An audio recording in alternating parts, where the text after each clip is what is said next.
Hello, everyone. Welcome to another episode of the Deadhead Cannabis Show. I'm Larry Mishkin of Mishkin Law in Northfield, Illinois.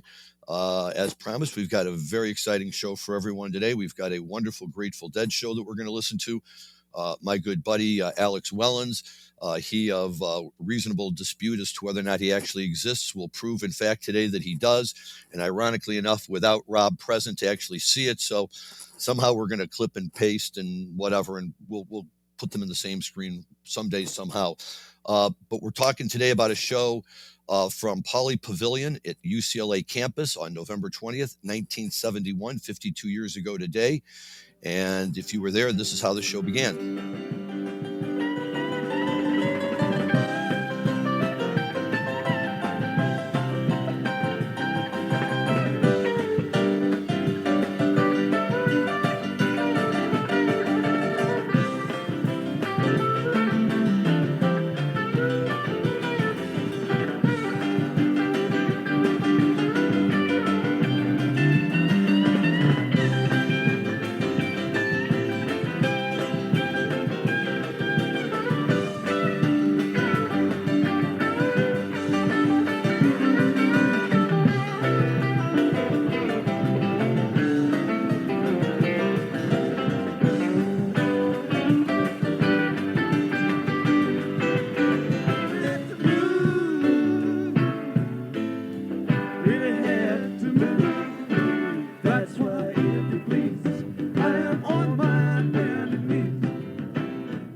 A great traditional opener for Jerry and the Boys. You would most often see it as a show opener, although it was known to pop up in different spots during shows from time to time. Whenever maybe Jerry just needed to center himself, he'd reach out, pull in a Bertha, and crank it out. If you remember the words, it was a plus. At this point, though, November 20th, 71, it's still a relatively new song, having been debuted earlier that year on February 18th at the Castro Theater in Port Chester. It was never released on a studio album, but it is the opening tune on the Dead's live album, Grateful Dead, also known as Skull and Roses, or Phil's preferred name, Skullfuck, which was promptly rejected by their label, Warner Brothers. And it was released on September 24th, 1971. It's from shows in New York City at the Fillmore East and the Hammerstein Ballroom in the Manhattan Center. And Johnny B. Good from Winterland was one West Coast edition that made it into the show. By late 1971, the Dead's transformation from Primal Dead to American Dead was well on its way. This concert is a great snapshot of this time, the show being more in the Americana camp than it is within the Primal era, notwithstanding the presence of a killer 25-minute jammed-out other one, including Billy's traditional drum solo lead-in of the time.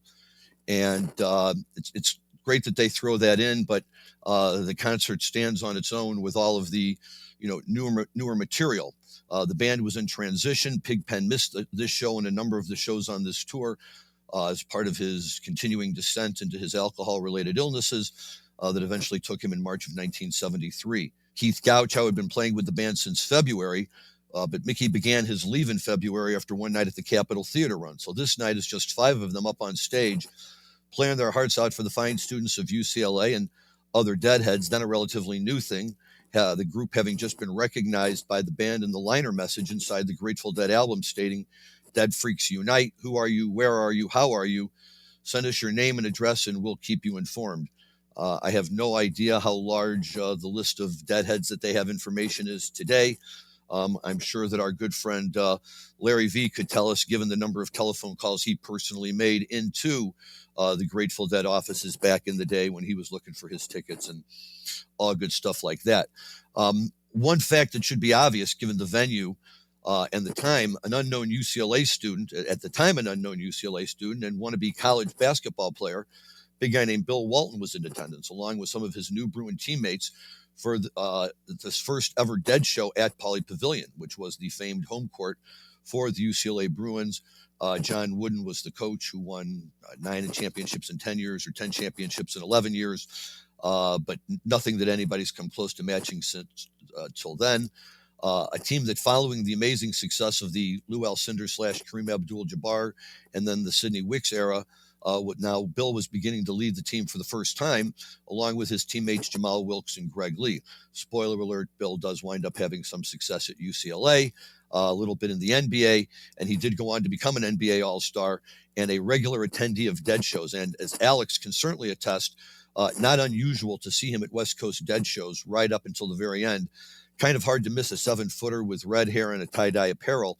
Rumor has it when they knew he was going to be there, the band would set up a hoop backstage, and Bruce Hornsby, during his days with the band, was known to join in too. So 1971 is a fun time. There's all sorts of great things going on. And not just Bertha, but the Dead, just a month earlier, 2 months earlier, had unpacked a large number of new tunes. And let's roll the next one, Dan.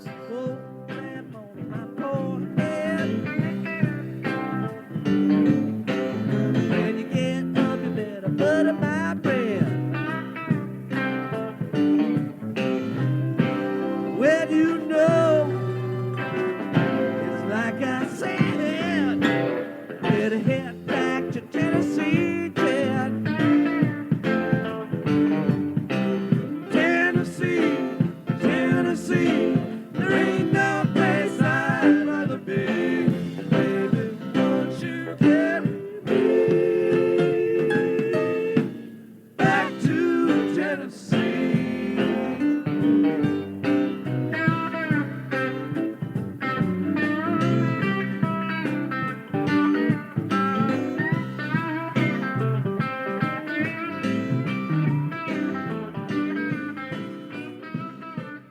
Tennessee Jed, well known to Deadheads everywhere, was one of the new songs played at this show.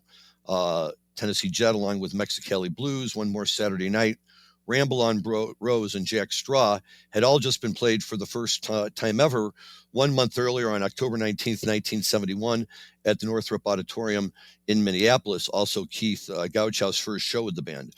A tune that more than most really captures the change in the band's direction, as you have Garcia, previously of Dark Star, Saint Stephen, and the 11 fame, twanging away musically and vocally on a song with a feel that's a cross between country western and a dash of rock and roll.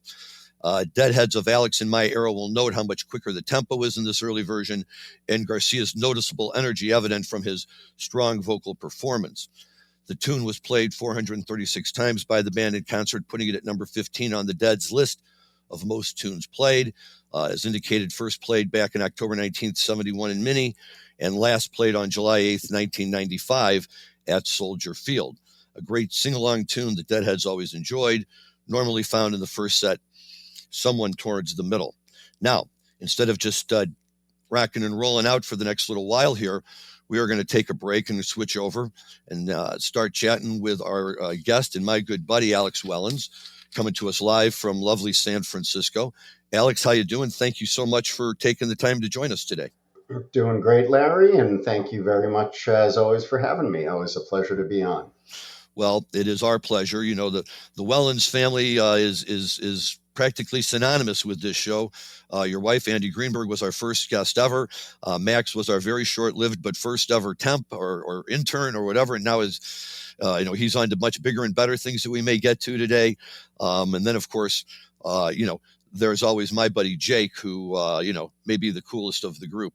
But more than that, you really bring to the table a lot of very unique skill sets and knowledgeable bases that, the average Deadhead might find very interesting. So let's just cut to the chase. What was the final number? Did you break 300 shows? I did not. I was just slightly over 250, did not quite get to 300, but was certainly talking to some friends recently. And these days we think it's really exciting to see new venues or sometimes new bands or new configurations of the bands that we know and love. And I'm excited to chat about some of those things with you today. I'll also go back to your Bill Walton intro. I would say anybody that it was always a thrill to see Bill at the shows. I have a little personal Bill Walton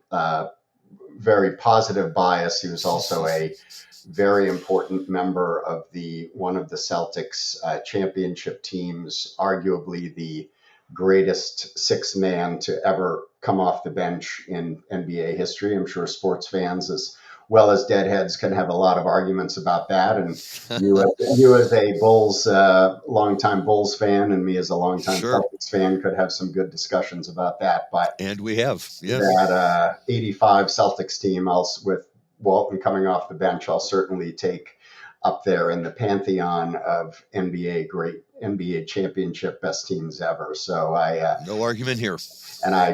you mentioned, you were nice enough to mention our kids, Jake and Max, and the first time they saw him at a show was we saw Dead and Company do a New Year's show here in San Francisco a couple of years ago, and they really freaked out when they saw him in person in the crowd on the floor. And we sort of wandered over and just hung around, danced around near him during the set. And Bill, I always thought, was quite polite. You meant, given his height. And he always sort of hung out by the soundboard, where he truly tried to not block people. And that's hard for a guy who's 7'3" or 7'4" or whatever he is to do. And he was always a very positive force, it still is. And he, it was always a thrill to see him in person, just really rocking out and enjoying himself at the shows. Absolutely. I was honored enough to see him at one or two shows over the career of my going to Grateful Dead shows. But yeah, it's always fun to see a celebrity. And, Bill is, in fact, today's show is released by the Grateful Dead as Dave's Picks Volume number 48, the final release of their 12th year. So Dave is now well surpassed Dick. But this time, the little show review background stuff is all written by Bill Walton. And it's all done within the context of, of course, the way Bill Walton would do it, right?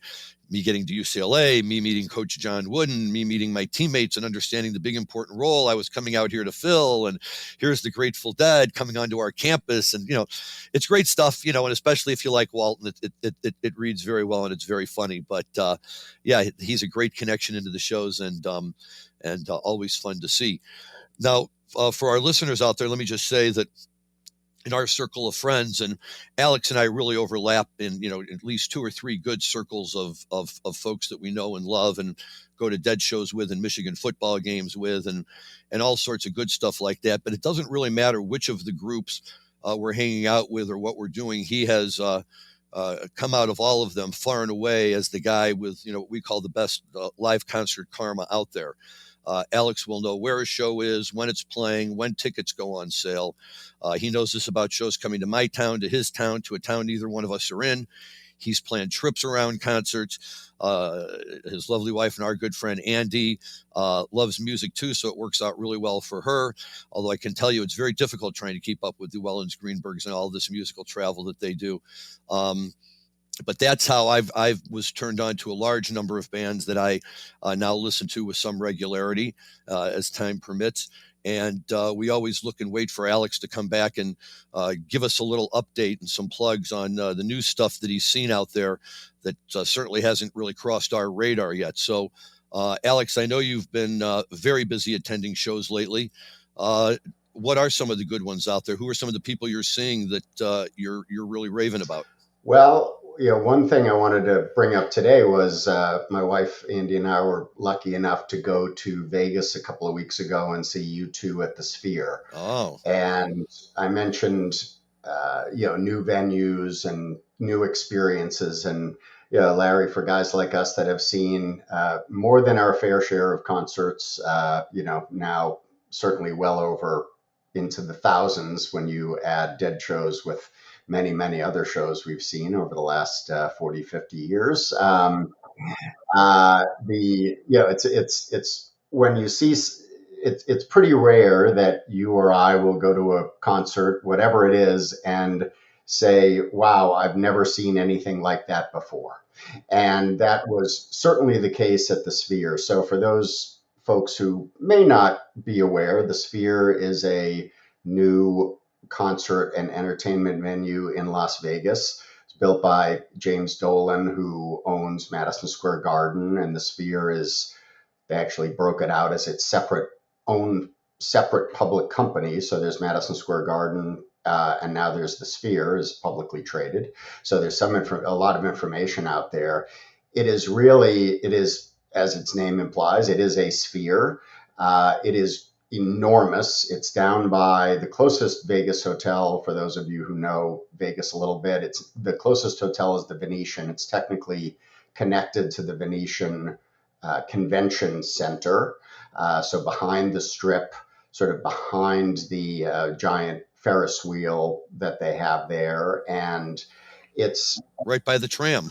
yes, exactly right. So it is unmissable, and in fact, there is. I don't know if this is true or not, but they say that you can see it from outer space. So if you were out in the space shuttle or something, that and it is so bright, and they call the outside the exosphere, and they constantly play videos, and they run some advertisements, and they have really cool, whether it's underwater scenes or natural scenes, or like when NBA games or basketball tournaments are there, they turn it into a giant basketball, and it is just really exceptionally cool to see just from the outside, and really changes between the Eiffel Tower there and the Bellagio fountains and the Ferris wheel.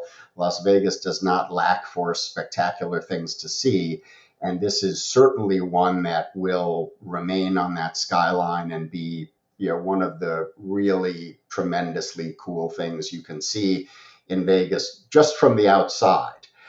And they're doing a lot of business selling ads and promoting things, and the Formula One race is there this weekend, and they're doing a lot with it. So it's very quickly become a very cool part of the Vegas skyscape or landscape, if you will. And I would encourage everybody to Google it and check it out if you haven't already.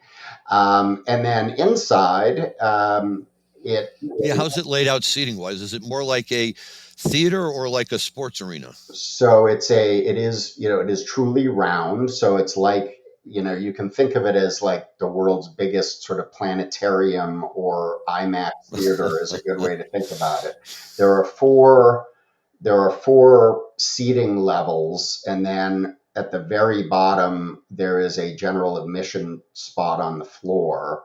And I think the IMAX theater is a good analogy for it, because one of the most striking things is you go in and you're going to go for a U2 concert, and there are no speakers other than the monitors on the stage. There are no speakers anywhere, because the speakers are all built in behind the screen, like if you went to an IMAX theater. And so that's very striking, especially for people who've gone to a lot of concerts. You typically see, the humongous speakers and stacks and rigs that they have. And it is a truly immersive experience in that. So it is by far, apparently it's got like more than 150,000 speaker drivers in there. And so it is by far, it is a true escalation of the concert audio experience. And if you think about seeing, in this case, U2, not even arguably, clearly one of the world's biggest bands, if you think about it, seeing them in what is, effectively the largest IMAX theater or planetarium sort of environment, that'll give you a feel for it, where they can truly manipulate the sound and the visuals in a way that no concert goer has ever seen before. And so it's really, it was an incredible experience. We can talk more about it. I don't want to see every concert like that, but it is a truly unique next level concert experience, which again, if you guys like us, luckily enough to see a lot of things and go to a lot of shows in our time, it's truly something that is a next level, sort of next generation experience in terms of sound, in terms of visuals, in terms of the whole experience. And so I feel very fortunate that I was able to see it. And we can talk about the future there. U2 is they're committed to playing there through February. They're basic for the weeks they're there. They play, I think, 3 shows a week: Wednesday, Friday, Saturday. They're committed through February, and they have not announced the next artist playing there. One interesting element is it's really set up for artists to do residencies, because you have to create, in order to really make use of the Sphere experience, you have to create special visuals for it. So, for example, for U2, they have a very famous album that most of us know called Joshua Tree. And so for many, when they would play the songs from Joshua Tree, it was like the band was playing in Joshua Tree, and the completely high definition. I mean, it was really a spectacular experience, and then all sorts of crazy, trippy visuals or nature visuals, or just projecting the band up onto the screen so that people in the higher levels could see it. My wife and I had great seats. We were in the 100 level, lower level, right above the floor. So we had a great view of the band and the visuals. If you were really up high, I'd say if you were in the 300 or 400 level, it's really, I said to someone, you might as well just go to a U2 planetarium show, because you're so far away. It's not really worth paying a lot for that, in my opinion. For true concert fans, you want to be in the 100 level or the 200 level, so you feel close enough to the band. And the GA is quite small, and you can get really close to the band, and it wasn't overly packed down there when we were there. We just like being a little above that so no one's blocking it. And also we really wanted to make sure we could see the visuals very clearly. So it was a tremendous experience. I think it'll be very, very interesting to see what kind of bands they get. Certainly in the jam band genre, there's quite a bit of chatter that Phish is going to do something there. The Sphere holds about 18,000 people. So it's like a, United Center or Madison Square Garden or Chase Center out here. Phish, certainly has no problem selling out the Baker's dozen shows at the Garden. And so they would be an ideal type of band to do that. Well, and they're so creative. It would be wonderful to see them take advantage of that. As you're describing all of this, I'm thinking what we missed out on, right? We saw our share of dead shows in Las Vegas, of course, was outside in the hot sun. But, imagine, what some of their creative people could have done with that type of technology and equipment. Absolutely. It is, and ironically, we didn't see him ourselves, but Bob Weir from the Dead was there the night that we were there, and somebody sent me a social media thing afterwards, and he was.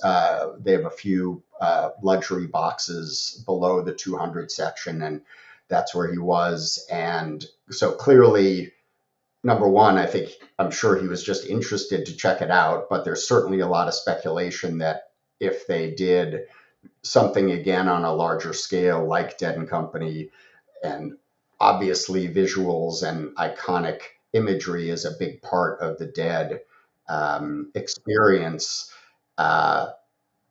as evidenced by the drone shows that we got to see.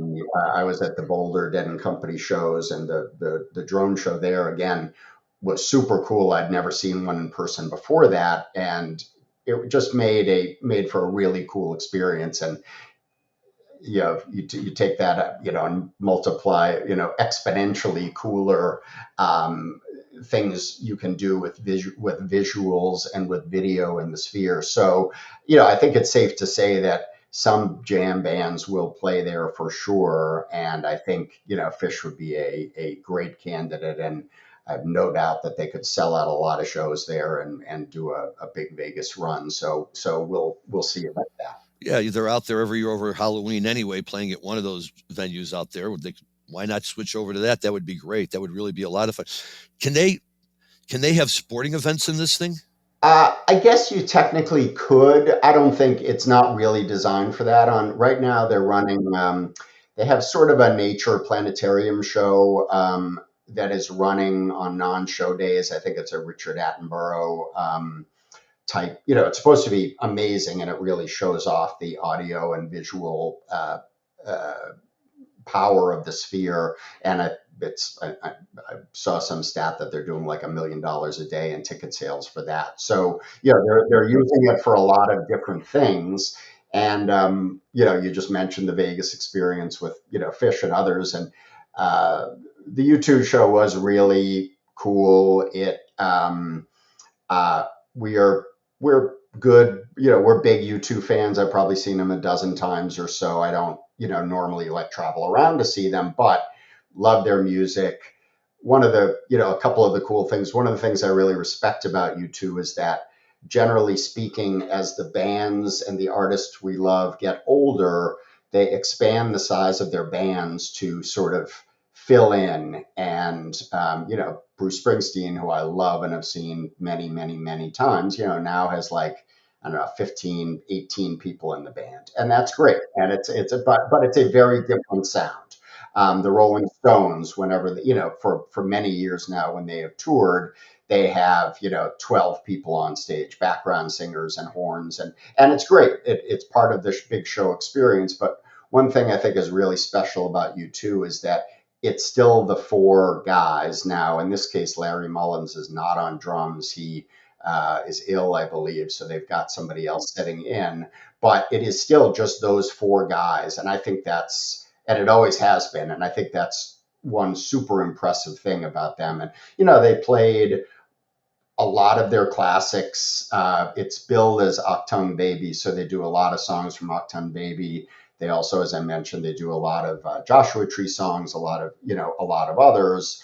But all the monster hits that you want to hear, Mysterious Ways and One, and um, uh, Vertigo, and Where the Streets Have No Name, and Elevation, Beautiful Day, all the big ones that you want to hear.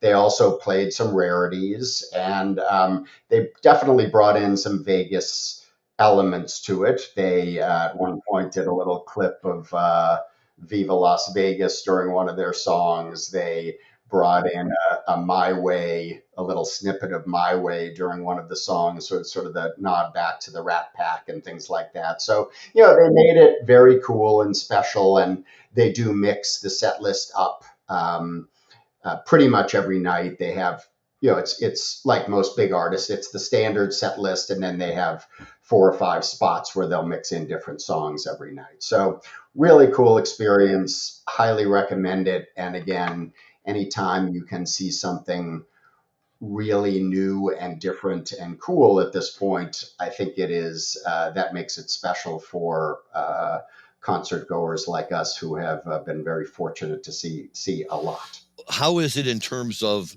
getting in and out of the venue before and after the shows? Do they move the crowd well? Do you have long lines there? Is it... Yeah, I thought they moved it pretty well. It was not. The first few shows I read about, people were really complaining about lines and how long it took to get in and out. We didn't really experience that. There was a little delay to get out, and look, it's like anything in Vegas. It takes you a half hour to get, like, as you've been there. We've been there together. You've been there many times. Like, just to get to whatever hotel you're going, to get to the Aria from the Cosmopolitan, which are right next to each other, it'll take you a half hour. So it's certainly, you don't just like walk in, but I thought they did a pretty good job. Okay. So be one of those places that I will certainly look forward to getting a chance to go and check out one of these days. And, maybe if Fish decides to play there, that could be impetus enough to get up and make my way over there. So very cool. Now, when you and I were talking the other day, you were also telling me kind of at the opposite end of the spectrum about this new theater in the Castro district that you and Andy went to see some music over a weekend or so ago. Can you tell us about that one? Yeah, sure. So the Castro, for those who've been to San Francisco, the Castro Theater is an iconic, classic old, started as a movie theater, and it's right on Castro Street, got a beautiful old marquee that's lit up at night. And it's one of those really cool old, grand old movie theaters that has the organ that, like rises up from the floor. And they used to play it, before movies, or when they have intermissions at movies, either the organ player would come up and play, and they still have that. And they have one of our local promoter companies, Another Planet Entertainment, that puts on a lot of shows here in the Bay Area, has just done a deal with them to start putting on shows there. So we saw last Friday night, we saw a band called St. Paul and the Broken Bones, which is a really good act from Alabama, sort of a neo soul, retro, sort of a retro soul sound with a more modern flavor to it. Um, Very danceable, some sort of disco-ish type stuff and old soul stuff, and really, really cool sound, very charismatic singer and a great band. And it was, I've lived in San Francisco now for more than 30 years, and it was really cool just to be at one of the old venues that, we've seen movies there many movies over the years, and been to other events, and they have nonprofits do events there, things like that. But this was the first real rock show, music show that we've seen there, and it was really cool. Good sound, a lot of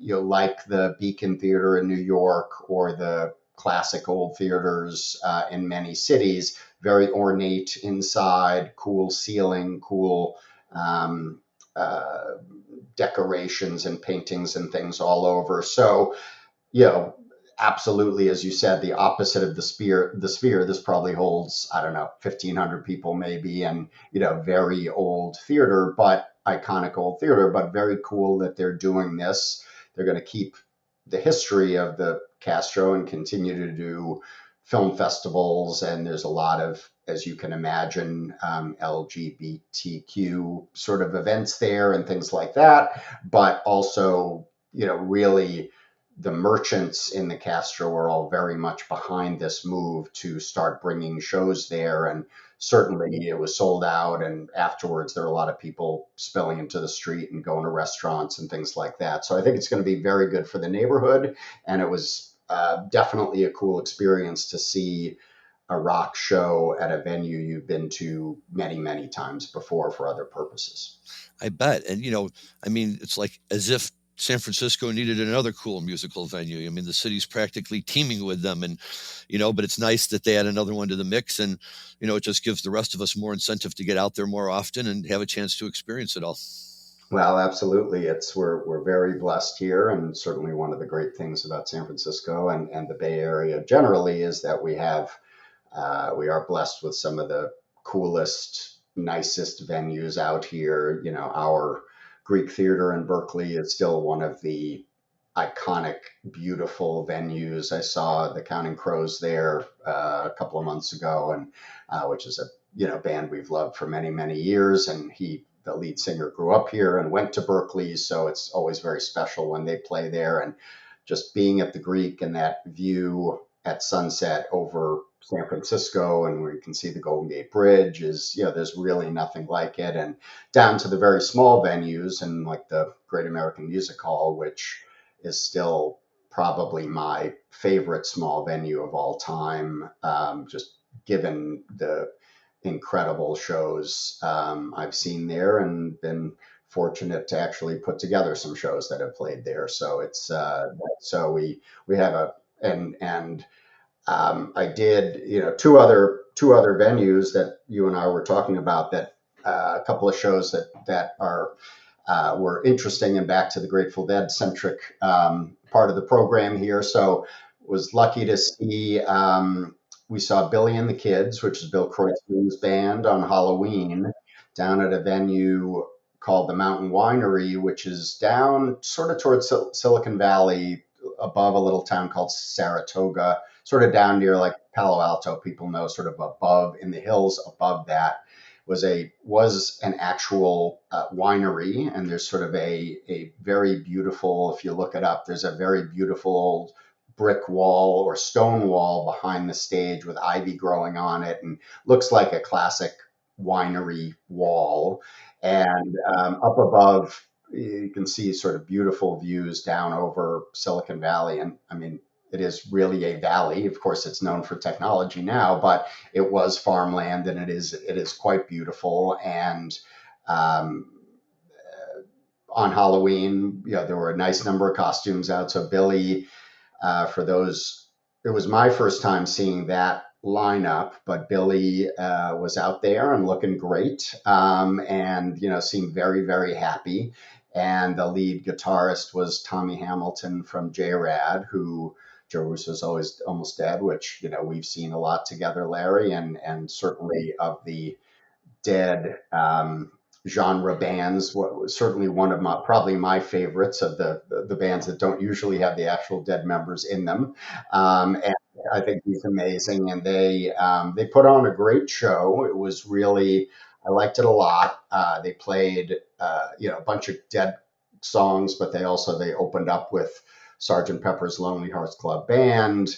They played Spanish Moon. They put a random Psycho Killer in there, which was a lot of fun, and closed with a very powerful a cappella Addicts of My Life in tribute to a saxophone player named James Casey, who played with J-Rad quite a bit and was in the Trey band, as you probably know, Larry, and is one of the horn members that's played with Trey and with Jennifer Hartswick and some of the other great horn players that Trey and others. And James passed away tragically recently, and so they did a little tribute to him. This really gorgeous Addicts of My Life to close out the show. So that was really cool, and again at a cool venue. And on Does Billy join in the singing of that song? Billy did not. He was sitting Okay. back at his drums. Just checking. He hit his hi hat a few times and sort of kept a little bit of a beat, but it was largely a cappella. They strummed a little guitar, but really, not perfect. But I think the imperfections there are also part of the Addicts experience. Sure. So that was really cool. Nice. And then we also were lucky enough to see Phil Lesh and Friends. One of his configurations just a few days later. It was kind of ironic. Over about a 10-day period out here, Bob Weir played with the symphony at the Frost Amphitheater, another legendary venue here on the Stanford campus. Then Billy played the show I was just talking about. Then that was on the Tuesday. Then on the Friday, we got to see Phil at the Fillmore, which is always a treat. And Phil looked great.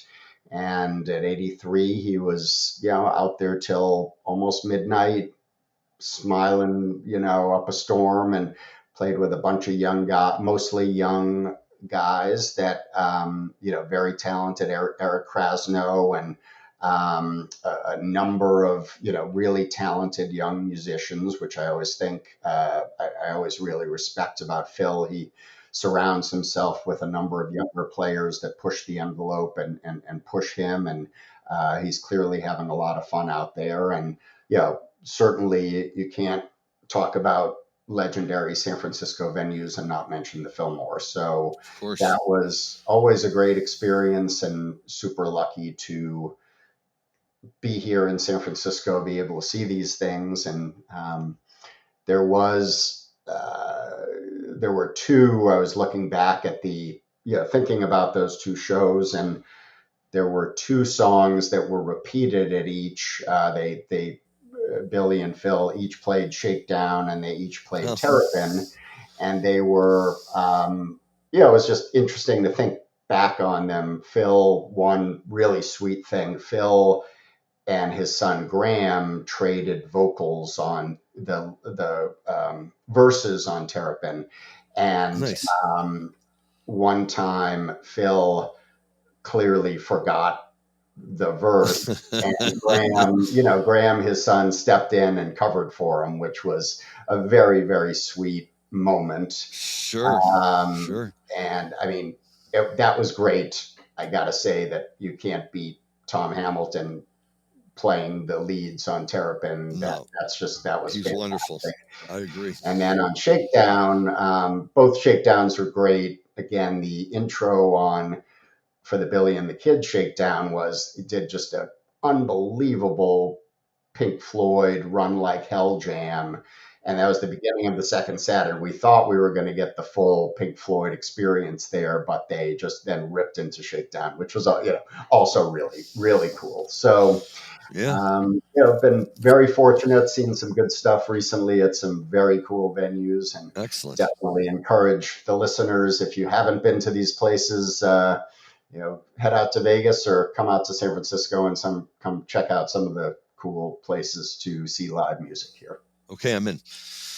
You've convinced me again. My wife and I learned the hard way. You run the risk if you blow off a show that Alex recommends. I've told the story before. Down the last time we were all down at Jazz Fest, and Carl Denson and his group were doing the Allman Brothers at some small little theater. And my wife hesitated back and forth and finally decided she needed those extra hours of sleep. And when I came back and walked in the door, the first thing she said was, "Don't tell me that was the highlight of the weekend." I'm like, of course it was the highlight. You think Alex is going to schlep us to somewhere if it's not the highlight? Of course it was. So, you miss them at your own risk. It's just the way it is. Well, I try to provide a public service, and it's up to people to take me up on it or not. So that's right. Excellent. Well, that's great, man. I love that we all try to get out and see shows and stay on top of it, but it's wonderful how much, live music you guys really actually get to see, and how much you love it. For years, Alex would do an end of the year annual, my top 10 favorite shows or concert moments for the preceding year. And it was something that we all looked for religiously, because once we read it, we were so much more knowledgeable and could hang out and talk with people about this and that and whatever. And sounded like we knew what we were talking about, but like many things in life, I believe that may be a bit of a relic in the past, although you never know, you could bring it back sometime. It was a relic. I forget exactly when I cut that off, but I have had some very, very generous and nice requests to bring it back. So we'll see about that. Definitely had some really high point, amidst, look, one of the things about our friend group is that we all love doing this. We love doing this together, seeing shows together, experiencing those live music moments together. And that is a big part of how we bonded and love to spend time together. And Larry, the first time you and I really, really became friends was 1984, going to the see 3 shows at the Philadelphia Civic Center, and that's where our friendship. We had met a couple of times before, but that's where our friendship really truly began, I would say. And so I would agree. Very great shows. Very fortunate that it really is something that pulls people together, and I think that's one of the really special things about live music generally. So, and what's so nice, I think, for both of us, we've had the experience of seeing our kids carry on that tradition. My son Matthew has a very, very tight group of his fish buddies and people that he goes to concerts with all over the place. Max is up to his eyeballs in live music, it seems. And, I had the privilege earlier this year of hosting Jake and his buddy as they were driving cross country to go to the Electric Forest. And, there's a part of me that just wanted to get in the car and drive off with them. And my wife keeps reminding me that I'm not in my 20s anymore, or 30s, whatever age these kids are. I'm in my 60s. I was like, it doesn't mean I still can't want to go, right? But it's just wonderful to see that, the various traits that we might pass on to our kids. This idea of live music and doing it with really strong groups of friends has really caught on with them as well. And I think that's great. Well, it really is. And I'll wrap up with just a couple of comments about that. So tonight Jake is going with some friends to see jam band Pigeons playing ping pong at another venue that I haven't mentioned here. And Pigeons is a cool young jam band, a lot of fun. They play a lot of cool, good covers.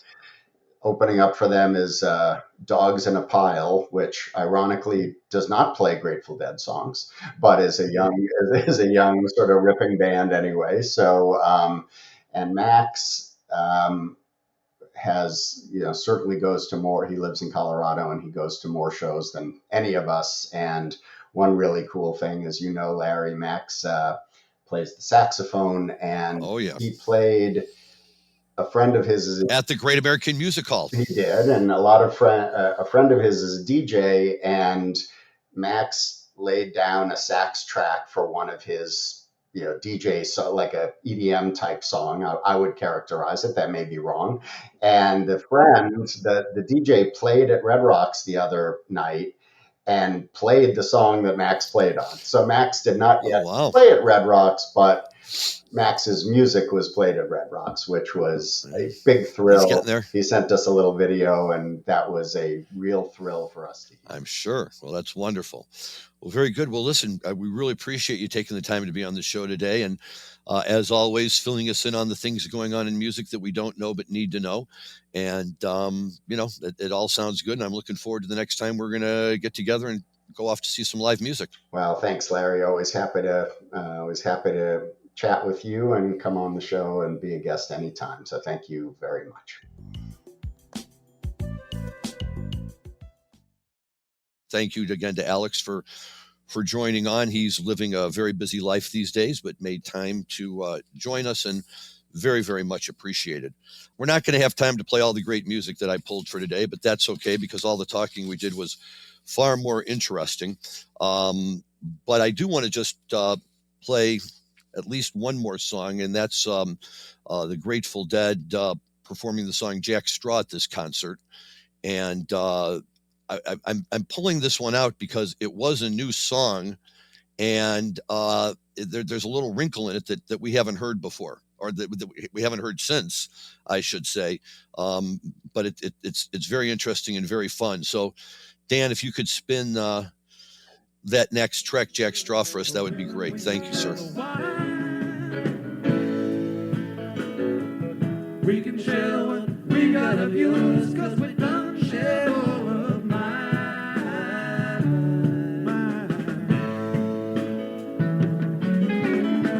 Keep on rolling, just a mile to go. Keep on rolling, my old buddy, you're moving much too slow.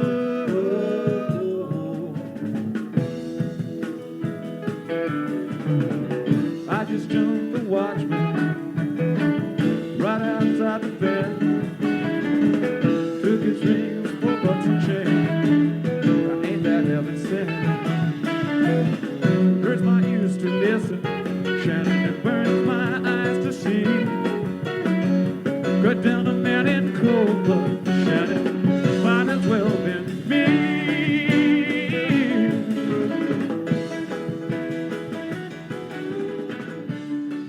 So we talked about them playing a lot of new songs at this show and at UCLA, and this is another one that's just a month old. Everyone loves Jack Straw, even this band, which is why it checks out very high on the list of most tunes played by the band, with 476 performances. The last one on July 8th, 1995 at Soldier Field as well. But in this early version, there's a little bit of a change from the version we all know and love. And the first thing to know that most people may not know is that this is a song that was written by Robert Hunter and Bob Weir. Garcia did not write this song. I don't know that people really understand that or know it. But this is important that Hunter and Weir did compose some songs together. And this is one that Jerry did not write, that Bobby may not get enough credit for. But it was always sung, at least ever since I started seeing them, and pretty far back, with Jerry and Bobby sharing the verses, as they would be trading off verses, as they go through the song. However, in this early version that we're hearing before the Europe 72 tour, when the song originally came out, Bobby sang all the verses, like we just heard. I Just Jumped the Watchman, Right Outside the Fence was always sung by Jerry, but here Weir sings it. I'm not sure the reason for the change, but I like it a lot better with Jerry singing his verses, the other one being the Gotta Go to Tulsa, First Train We Can Ride verse. The first time, though, that Jerry joined him on vocals was May 3rd, 1972 at the Olympia Theater in Paris. And that just also happens to be of the version of the song that wound up on the Europe 72 album. So maybe Garcia knew what he was doing at the time and made sure he'd get a little more of that airplay too. Although in its earlier years, the song would appear in either the first or second set. After their 75 hiatus, it became almost an exclusive first set song. And after Brent joined the band, it was almost always a show opener. Home to the more than occasional Phil bass bomb, it was one of the band's most popular tunes and a great way to open any show, especially if they just opened with Birth of the Night before. So you got to catch them both, in the same city or on the same night. So love Jack Straw, love that version of Jack Straw, and it fits right in with everything they were doing. I do have one quick marijuana story today that I want to throw out there. So before I do, we'll give Dan a chance to display his creativity here.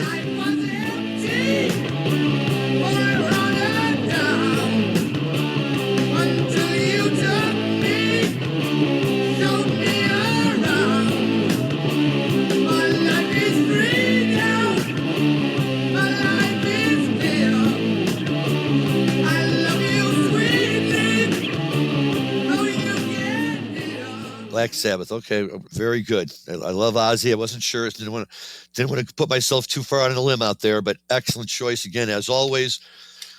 Another new study that I'm just throwing out there because last week we spent all this time focused on the idea that there was a group that is linking marijuana use and heart attacks, and we kind of went through and pointed out some of the issues I had with that, and more to the point, noted all of the large number of studies that were coming out just saying positive things about marijuana in the health field. And lo and behold, here's another one, right? So thank you to Marijuana Moment. They're reporting on a story about a study that finds that marijuana helps people quit using prescription sleep aids and allows them to wake up more focused and refreshed.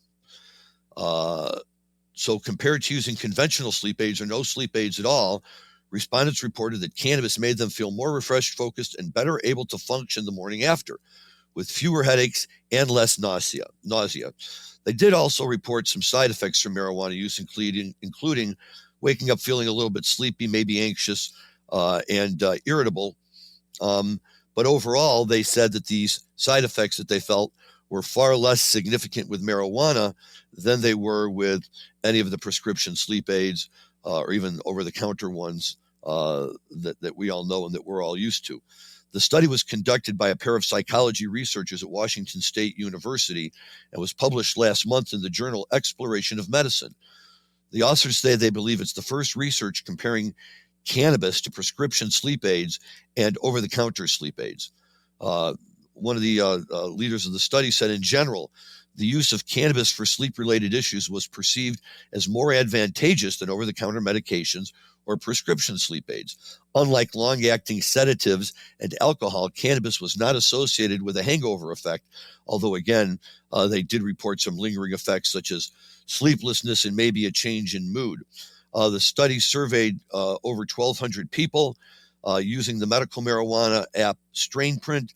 Nearly two-thirds, 64.9% of participants reported that they'd been suffering from sleep issues for at least 5 years, while nearly 70% said they'd be using cannabis to help with sleep for at least a year. A plurality of respondents said that they'd been using marijuana for sleep for between 1 and 3 years. Nearly 82% of the cannabis consumers said they do not currently use prescription or over-the-counter sleep medications, though more than half reported doing so in the past, indicating that they have come to see marijuana as a better option for them. More than half of the sample reported that they use cannabis every night to help fall asleep. Most respondents said they either smoke joints, 46.1%, or vape flower, 42.6%, or some use cannabis oil, 42.5% before bed, although nearly a third said they use edibles or vape pens. Another 14.6% said they use cannabis in capsule form. In terms of product makeup, most respondents used high THC products, although 21% opted for balanced THC CBD blend. Asked about cannabinoids for sleep, 78.8% said choose THC, 47.1% said CBD, and 18.1% pointed to CBN.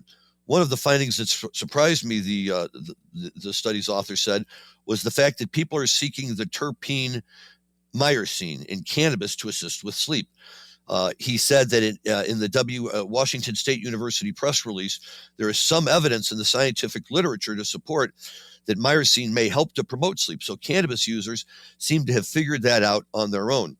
some would argue that cannabis users have figured a lot out on their own just because of the fact that it's been illegal and doctors haven't really been able to focus on it and incorporate it in. But those of us that know. Asked to report how cannabis helps with their sleep, responded, said that it relaxed their body and mind, helped prevent sleep interruption, and promoted a deeper, longer sleep. Of the 526 people who reported using prescription and over-the-counter sleep aids, in addition to marijuana, significantly more reported that they feel more refreshed, more focused, and better able to function in the morning after using cannabis relative to over-the-counter sleep aids or prescription sleep aids or no sleep aids. Participants also reported fewer headaches and less nausea the morning after. So this report just goes on and on and on, extolling the virtues of marijuana for people who have trouble sleeping. I often recommend it to my friends who have trouble sleeping. Some are willing to give it a try, some don't want to, all very well understood. But the studies that I've seen that relate to this, as well as personal experiences on my own and as reported from other people, is that marijuana does provide a very valuable benefit for certain people, some groups of people, certainly, when it comes to helping promote sleep, reduce the stress and anxieties of the day, and kind of put your brain in a place where you can get yourself into a sleep mode. But to me, the more important part is that it's just another study that's out there that once again speaks to the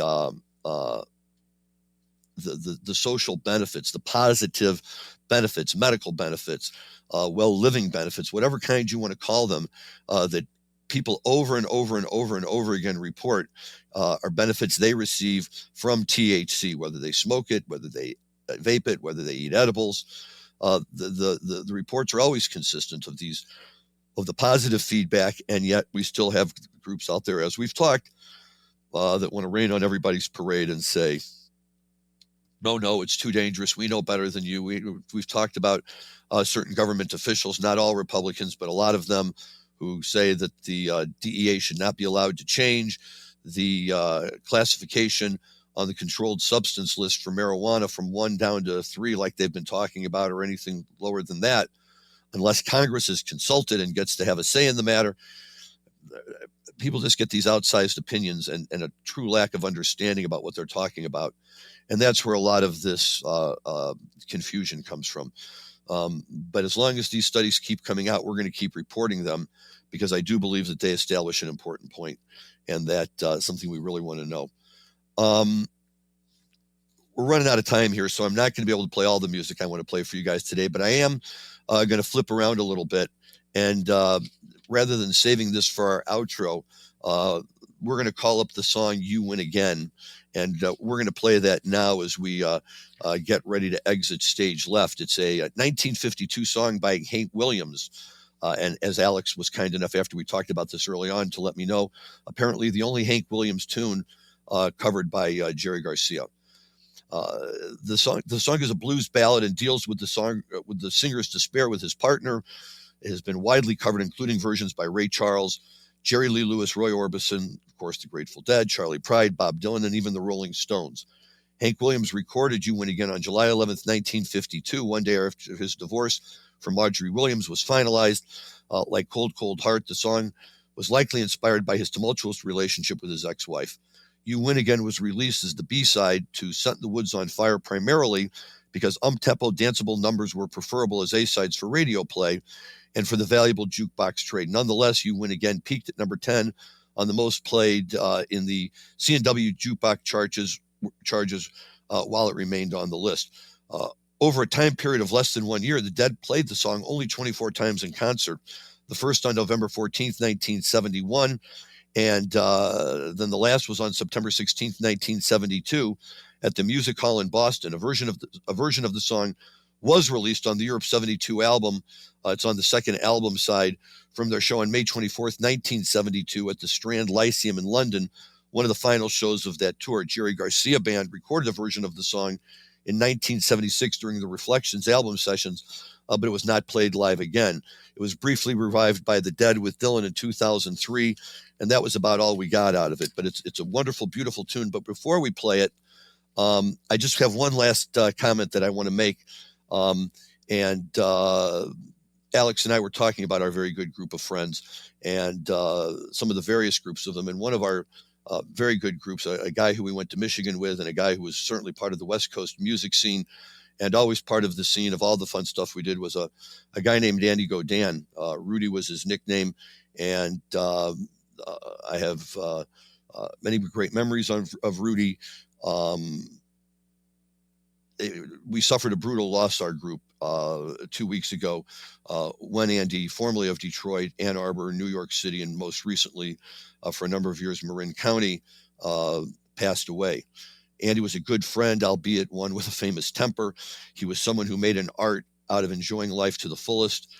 I have fond memories of Andy from Ann Arbor and after Dead shows, attended together, and one in particular, right when he and I, along with others, post night one of the 85 20th anniversary Greek shows, marched up and down Telegraph Road in Berkeley, arm in arm after the show as the 10 Tall Men.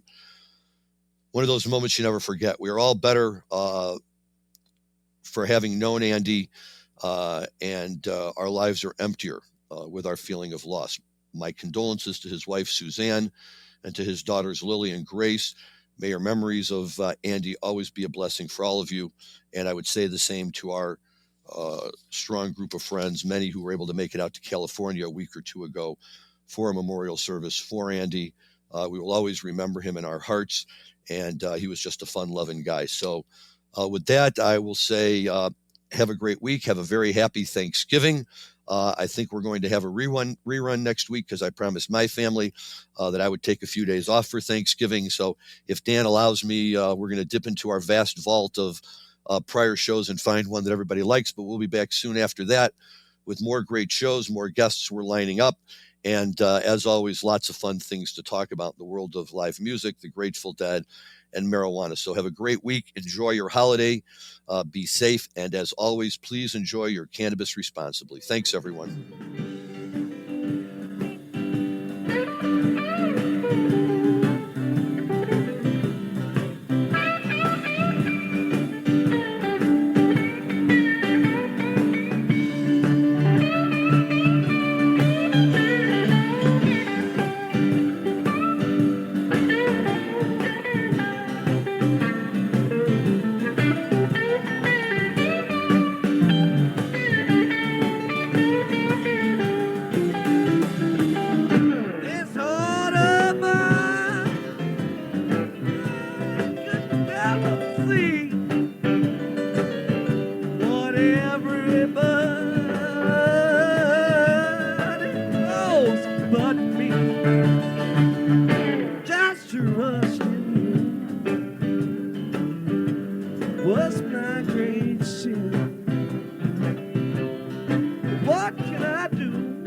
Thanks for listening to today's show. To check out more great cannabis podcasts, go to PodConx.com. Here's a preview of one of our other shows. Tune into a Major Journey podcast today, where guests take listeners on journeys and immerse themselves in the roller coaster ride both in and out of the cannabis space that brought them to where they are today. Throughout our conversations, guests share valuable lessons that they've learned along the way that listeners can use to empower growth both in their personal and professional lives. Check out A Major Journey today on all major podcast platforms.